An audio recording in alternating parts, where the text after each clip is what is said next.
There are people who own thousands of acres of land. How many people own hundreds of acres? How many people don't even have a single piece of land? How many people don't have a house to live in? How many people sleep on the footpath? How many people don't have food to eat? How many people have government jobs? How many people have private jobs? How many people are dependent on big companies? How many people are in the media? The country wants to know this. The country wants to know who is usurping power in a country with such a large population and such a large share. These are the issues of that larger society, which is in crisis today. And once they understand this, I would have written that the day is not far when the Bharatiya Janata Party's security deposit will be forfeited in Uttar Pradesh. You should understand my point here. This Prabhu Jan Sammelan is the beginning of a revolution that has been raging in this country for a long time, and which has been nurtured from time to time by our great men and leaders. Respected colleagues, there is inequality in this country. After independence, the freedom fighters thought that the gap of inequality created by caste, religion, and economic inequality would be bridged. But the reality is that instead of being bridged, it is only becoming stronger in this country.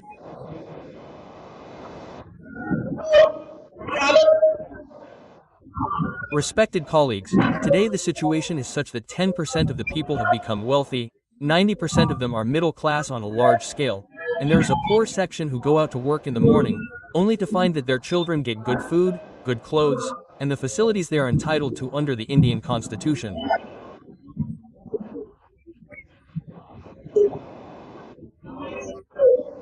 You must be seeing that on one hand, land is being given to capitalists on annual leases for a pittance. And on the other hand, if someone has lived somewhere for 100 years, that construction is being demolished by bulldozers, calling it illegal. People are being deprived of their living space, their roofs. Today, Uttar Pradesh is not on the path of justice. It is not on the path of development. Today, under the Bharatiya Janata Party government, Uttar Pradesh is on the path of destruction.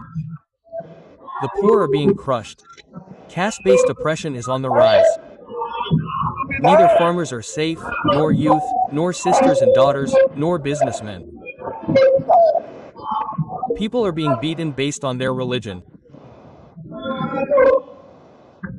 Respected colleagues, when this was going on, and everyone sat quietly and watched, our party declared that we would revolt against this injustice. We would launch a movement. And not just any movement, but one that would overthrow this storm. We would demolish this government. We would build so much power that we would bring this government to its knees. So the party decided that a Prabhujan Sammelan should be held, and Prabhujan Sammelans had been held before. But in those Prabhujan Sammelans, people of a single caste were seated on the stage. People of the same caste were seated in front, and it was said that these are Prabhujans, and you are fools. Learn from Prabhujans how politics is done in this country, how policies are made. But respected colleagues, I don't believe this to be true. Nor does our party believe this to be true. Our party believes that since the Indian Constitution came into being, those people across all castes who have struggled and become educated have become doctors, engineers, IAS officers, IPS officers, lawyers, journalists, professors, and businessmen, are all enlightened people, and those enlightened people should reflect on themselves.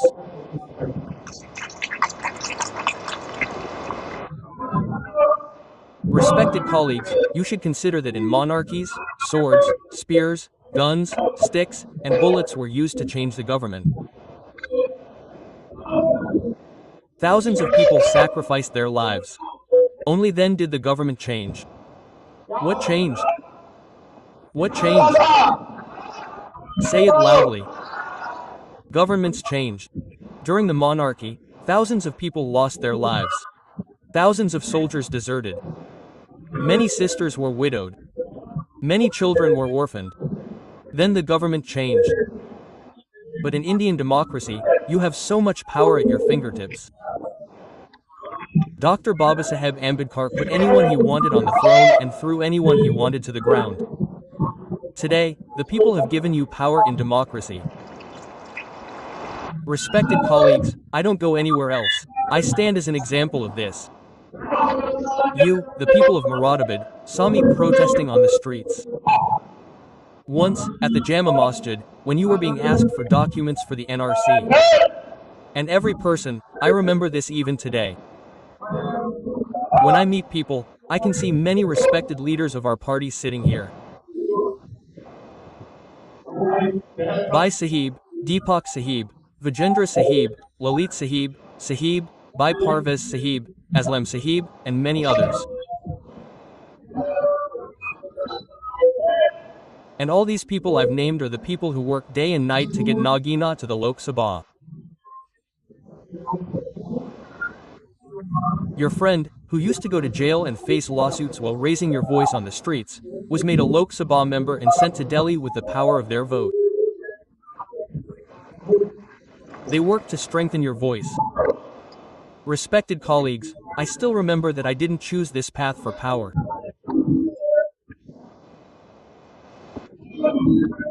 If I had chosen power, I would have joined established parties and fought to become an MP or MLA. But we chose this path of struggle. Through this struggle, with your support, the day came when your brother became a member of the country's largest panchayat. Respected comrades, why am I telling you this? Why this Prabhu Jan Sammelan? This Prabhu Jan Sammelan is held because, respected comrades, you hold power. You are the master. You can make anyone you want powerful, and if we, the Thackers, want to make anyone so weak that they can't even look at you, this is in your hands. There's no thinking involved in this, but ordinary comrades, you should experience it. I explained how a government is changed in a monarchy. But in a democracy, where you can change a government by pressing a button or stamping a seal with your finger, you can change a government. You can't understand how a government is formed. Let me give you an example. It was the 2022 elections, and you used your power to vote for one coalition.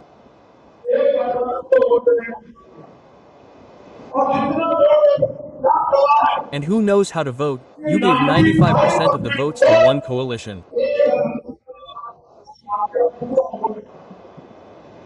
You cast your entire vote, but that coalition doesn't even vote for one. You're sure I'm not wrong in saying this? If you understood this, you would also understand that 1 and 1 equal 2, and 2 equals 4. And what I'm telling you now is that if you, the weak, the vulnerable, the hidden, the oppressed, unite, you will forget the day when you all won the Lucknow seat. Understand my words and its example. To illustrate this, you don't have to go to any trouble, or read any book. To illustrate this, you don't have to go to Delhi, Lucknow, or anything.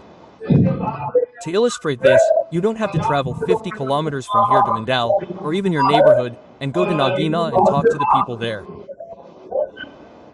They will tell you how we brought down the Bharatiya Janata Party, the National Democratic Alliance, and the All India Anna Dravida Munnetra Kalagam. This is the case with the Samajwadi Party throughout the West.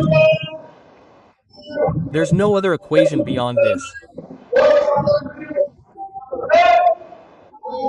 No matter how big a claim someone makes, if any equation is formed across the West, it's the same equation. The oppressed, those whose businesses have been looted, those who have been left to die, those who are being encountered, those looted, the oppressed, the fallen, unite, form a brotherhood.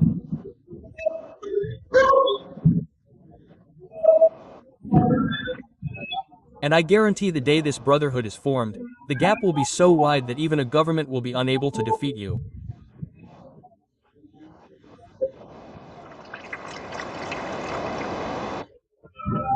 You remember my words, respected colleagues, to awaken your dormant power and to dispel the fear that has arisen within you that those in power can never be removed.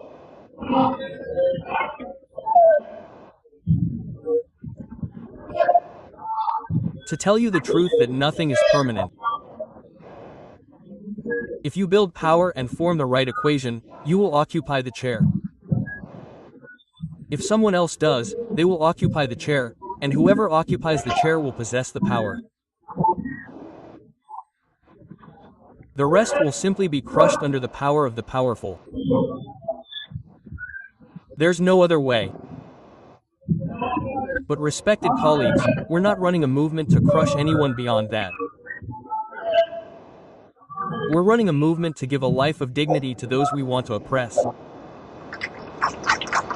Dear brothers, there are 5 or 6 such issues through the Prabhu Jan Sammelan. 5 or 6 are the main issues we discuss. And these 5 or 6 issues aren't my issues. They are the issues of that larger group. The issues of that larger society that is in crisis today. And once they understand this, I'll write that the day isn't far off when the Bharatiya Janata Party's deposit will be forfeited in Uttar Pradesh. Please remember my words. Respected colleagues, through the Prabhu Jan Sammelan, we first raised the demand for a caste census. Why should it be? There's a reason behind this. The reason is that the last complete census in this country was conducted in 1931. When? When was it conducted? In 1931. When? Tell me loudly, when? Tell me loudly, when? In 1931. In which year? In 1931. Under whose rule was the country then? Who conducted that census? The British. Who conducted it? The census was conducted in 1931, and it was conducted by the British.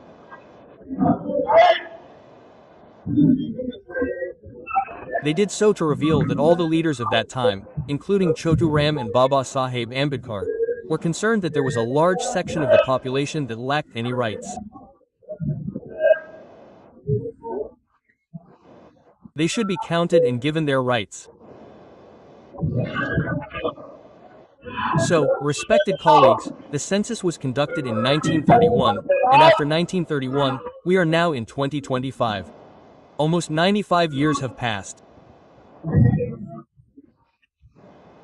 The country gained independence. After independence, all sorts of changes took place in the country. The governance system changed. Sometimes someone became prime minister, sometimes someone else. State governments were formed. Policies were formulated, but no one ever tried to find out what the population of the weaker sections of the society was and why it was important to know this. If you don't know, I'll explain it in simple terms.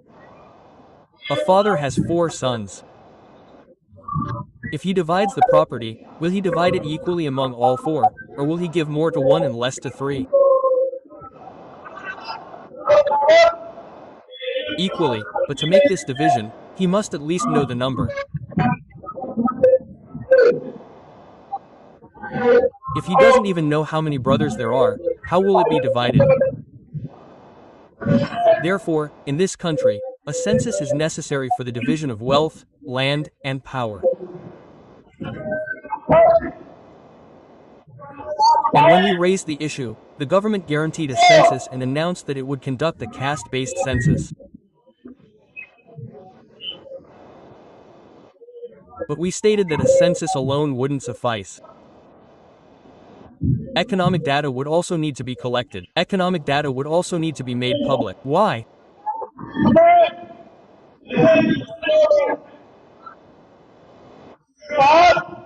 It's important to know how many people in this country own 4-wheelers, 2-wheelers, 6-wheelers, and 10-wheelers.